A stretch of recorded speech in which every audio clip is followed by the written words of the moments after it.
Yang barangkali banyak teman-teman belum ketahui tentang saya itu kan sebenarnya bahwa saya sebagai kiai, sebagai seorang guru, sebagai ulama yang berusaha untuk melaksanakan tugas profetik, karena al-ulama warasatul anbiya adalah memberi contoh, memberi motivasi, memberi. Fuad wingi ngomong, Gus Fuad, jadi Gus Fuad, Idrus Al-Jufri tidak layak jadi pahlawan karena berdasarkan bukti dan fakta dia bukan orang Indonesia, dia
sebelum kita duduk, mana foto Fuad?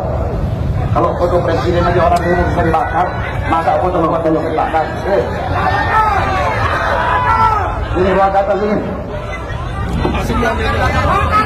Kalau ada yang nggak terima dengan ceramah saya, silakan lapori. Paling kalau lapori, amalkan nanti saya datang ke Fuad, ya. Paling saya kena lantik kasus. Dulu. Kalau saya datang ke Fuad, ya, duduk dia, seret dia, paling saya kena 170 kalau hanya lari. 170 ayat 1. Kalau 170 ayat 2, ya lukanya agak berat. 170 ayat 3 ya mati. Atau 351 ayat 1, 351 ayat 2, 351 ayat 3, gampang. Jadi biar sama-sama aja, Fuad masuk saya, Fuad masuk penjara, saya masuk penjara. Kalau saya kena penjara kena masalah, Pak, jiwa saya jiwa pejuang, dimanapun diletakkan, tetap saya akan bertahan. Setiap berdiri, setiap membuka ancaman, hukuman, tetap saya akan tegak berdiri. Tidak akan pernah saya menundukkan kepala untuk melawan kezaliman, penindasan terhadap bangsa, memecah belah umat dan bangsa rakyat Indonesia. Kami ingin Indonesia aman, tenang, sejahtera, tentram. Karena itu kami inginkan semua yang kami sampaikan di sini semata-mata karena kecintaan kami kepada negara kesatuan Republik Indonesia. Yang barangkali banyak teman-teman belum ketahui tentang saya itu kan sebenarnya bahwa saya sebagai kiai, sebagai seorang guru, sebagai ulama yang berusaha untuk melaksanakan tugas profetik, karena al-ulama warasatul anbiya adalah memberi contoh, memberi motivasi, memberi habitat, memberi apapun kepada seluruh makhluk Tuhan, ya. Dan di dalam berbagai macam profesi, kalau di alam manusia misalnya, ini kan teman-teman kan tidak tahu bahwa saya itu juga menjadi anggota keluarga besar Perupa dengan cara saya menjadi pelukis, sudah 9 kali pameran lukisan secara serius. Kemudian di dunia sastra saya juga sudah menjadi anggota keluarga sastra, itu bahkan sejak saya SD gitu. Artinya saya berkarya menulis cerpen, puisi dan yang lain-lain. Juga yang terakhir akhir-akhir ini itu saya kan juga sudah menjadi anggota keluarga besar para musisi, ya, pencipta lagu. Saya juga sudah menciptakan berapa ya, 104 judul lagu kalau nggak salah, dan sudah saya publish di berbagai macam platform musik gitu, seperti ya termasuk YouTube, termasuk Spotify, Joox, dan yang lain-lain gitu. Ini teman-teman banyak yang belum tahu gitu. Nah, untuk menjawab pertanyaan yang tadi diajukan itu, ya kali ini saya karena udah lama juga nggak lonceng lagu itu, saya mungkin sekali-sekali perlu menjawab secara tidak langsung dengan media lagu. Kebetulan ini ada lagu baru, judulnya Nyanyi Sunyi Ani-Ani. Ini berbeda dengan lagu-lagu yang sebelumnya, ya tautannya bisa diklik.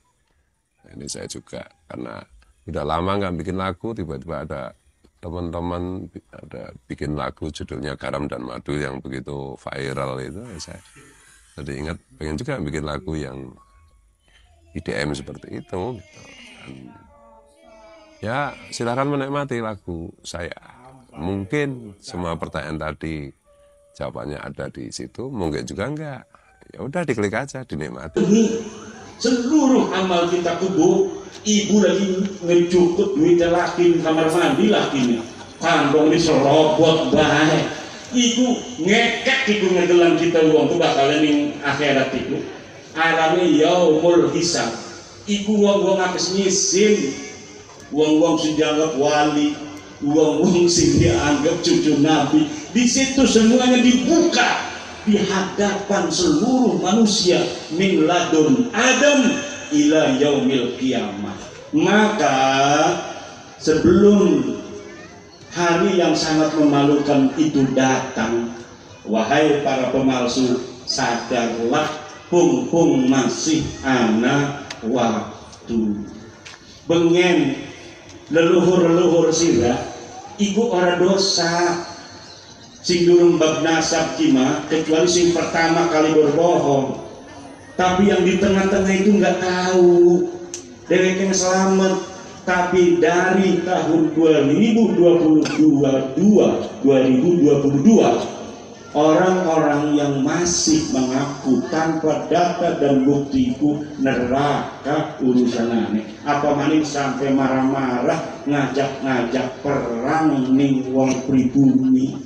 Lewang pribumi aja ditakoni perang, jam pengen kita tuh kan perang leluhur kita badan. Tetapi kita duduk itu digelatih. Diksi digelatih adalah kesadaran seluruh kibin-kibin. Dulu pula kibin itu supaya sejarah segala macam aja dirubah, supaya sing jadi pahlawan aja wong-wong sing ora berjasa. Lah Gus Fuad wingi ngomong, Gus Fuad Idrus Al-Jupri tidak layak jadi pahlawan karena berdasarkan bukti dan fakta dia bukan orang Indonesia, dia pindah tahun 1922, merdeka tahun 1945. Kalau dia pahlawan harusnya dari tahun 1922 itu dia ikut berjuang, pernah menggerakkan rakyat untuk melawan penjajah, tapi tidak ada datanya. Ini yang diomong sama Gus Fuad, beliau tidak setuju karena Idrus Al-Jupri tidak layak jadi pahlawan karena dia tidak mengangkat senjata, dia tidak mengajak jamaahnya untuk melawan penjajah. Setelah merdeka tahun 1945 masih ada pergolakan, Belanda teka maling sampai 1949, tidak ada satu data pun Salim bin Idrus Al-Jupri ikut terjun ke medan perang untuk melawan penjajah. Sedang sing diarani pahlawan itu syarat utamanya pernah turun ke medan perang atau dia berjasa besar setelah merdeka. Hidup misalnya dia lahir 1946 sesudah merdeka, barang anu kayak Gus Dur radhiyallahu anhu banyak jasa untuk negeri ini. Dialah yang telah mengelus-ngelus, memberikan harapan, penghormatan kepada masyarakat Papua sehingga Papua tidak jadi untuk berpisah dari NKRI. Itu jasanya besar. Walaupun dia tidak ikut perang karena memang lahir 1946, maka dia layak jadi presiden. Mbah Abbas Buntet, dia banyak saksi, bukti sejamannya banyak. Mbah Hasim mengangkat dia jadi panglima santri perang 10 November. Perang 10 November itu seluruh rakyat punya panglima. Anak panglima pemuda, anak panglima dari orang Cina, panglima dari orang-orang nasionalis. Dari kaum santri ikut perang. Panglimanya namanya Mbah Abbas Buntet, kakek daripada Gus Abbas ketua PWI. Itu saksi-saksinya banyak, diakui oleh TNI, diakui oleh Polri. Orang semacam itu layak jadi pahlawan nasional. Tapi Salim bin Idrus Al-Jubri tidak ada datanya. Kemudian syaratnya harus WNI. Dia tidak WNI karena lahirnya di Yaman.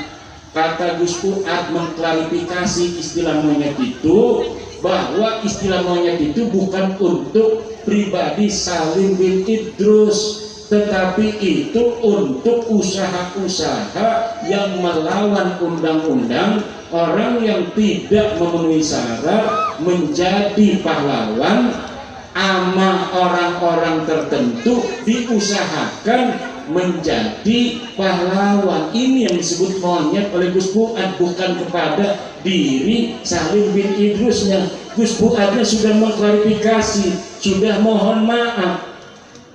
Belum tentu orang yang diusulkan ini Salim bin Idrusnya setuju juga. Dia diusulkan, kan orangnya sudah tiada. Jadi jangan memaksakan sesuatu sehingga melanggar undang-undang. Dan ini bisa dipakai oleh musuh Pak Prabowo untuk nanti mempermasalahkan Pak Prabowo, karena cara dalam mengangkat seorang jadi pahlawan ada undang-undangnya. Nanti Bapak Prabowo bisa dituntut melanggar undang-undang ketika menetapkan seseorang yang tidak pantas jadi pahlawan. Nah, yang aneh lagi, orang yang tidak lahir di Indonesia karena dia lahir di Hadramaut mendapat WNI, warga negara Indonesia. Padahal syarat jadi WNI lahirnya harus di Indonesia. Baru kemarin keluar surat WNI-nya. Ini yang dipermasalahkan dan ini melanggar undang-undang. Ini yang dipermasalahkan. Jadinya beda. Gus Fuad disangka PKI. Gus Fuad itu keturunan kiai besar di Jogja. Dia ngomong PKI itu PKI majaz, masa gua nggak ngerti. Itu teman-teman PKI saya, artinya teman-teman sing dudu santri. Karena Gus Fuad sejak dia belum lahir sudah divonis oleh Abu Yadim Yati Banten sebagai kiai. Ibunya itu lagi hamil. Ibunya lagi hamil dengan bapaknya Gus Fuad pergi ke Abu Yadim Yati. Minta doa Abuya supaya anak saya ini yang dalam kandungan jadi kiai. Kata Abuya, yang ini nggak bakal jadi kiai. Yang ada dalam kandungan ini nggak bakal jadi kiai. Nanti yang jadi kiai kalau kamu ngandung lagi, kasih nama Fuad. Pas lahir memang benar nggak bisa jadi kiai karena dia perempuan. Tetehnya Gus Fuad. Akhirnya ketika hamil lagi, keluar anak laki-laki, maka langsung dikasih nama Fuad. Maka kata neneknya, kiai, panggil dia kiai. Sejak orok dipanggil kiai, ta'ziman wa takriman kepada Abu Yadim Yati. Karena ini ucapan daripada Abu Yadim Yati, ini bakal jadi kiai. Maka neneknya itu Gus Fuad memanggilnya kiai sejak orok. Ketika remaja Gus Fuad dipanggil kiai-kiai begitu, nggak mau dia. Nggak mau saya dipanggil kiai, nggak mau jadi kiai saya. Kiai itu hidupnya hanya majelis rumah begitu aja, nggak keren katanya. Akhirnya dia itu sampai temennya sama orang Kristen, sama orang Buddha, sama orang Hindu. Bahkan dia, lah kalau begini pangeran tidak ada, masa saya disuruh jadi kiai katanya. Itu sampai begitu dia dalam pencarian waktu mudanya itu, sampai kemudian neneknya itu dilaporkan sama keluarganya. Itu gimana Gus Fuad itu semakin ngawur aja, biarin aja, kata neneknya. Yang ngomong dia bakal jadi kiai itu Abuya Dumyati. Saya yakin apa yang diomongkan Abuya itu akan terjadi. Dan akhirnya betul, setelah lama Gus Fuad pencarian jati diri, kembalinya mondok dan akhirnya bikin pesantren Raudatul Fatihah. Anaknya itu Gus Samo itu hafidul Quran. Coba lihat di dalam YouTube-nya apa namanya, Pecinta Wali dan YouTube Gus Fuad. Tuh selama Ramadan anaknya ini menghafal 1 juz di YouTube. Saya dengarin, luar biasa. Bukan hanya hafal, tapi makhrajnya saja bagus. Karena dia keturunan ulama-ulama, kiai-kiai di Wonokromo, keturunan Sultan Hamengkubuwono yang kemudian menurunkan para ulama-ulama di Yogyakarta melalui Kiai Melangi. Itulah keluarga besar Gus Fuad.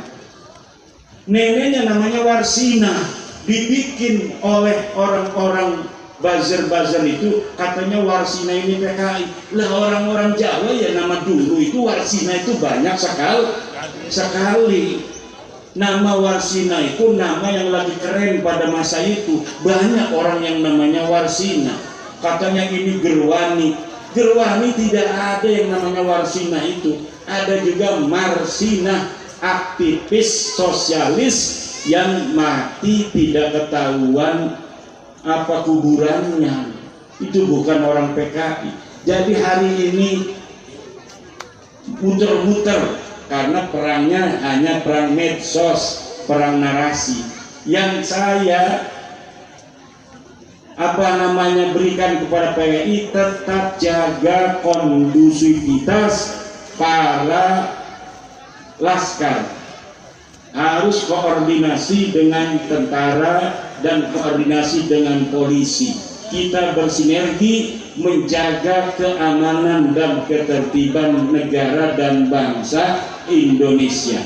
Provokasi Rizik Syihab itu ngajak perang akan dilaporkan, dan aku perintahkan sebagai wakil ketua PWI RS Pusat agar seluruh pengurus-pengurus daerah melaporkan provokasi itu agar ditangani secara hukum yang berlaku di Indonesia.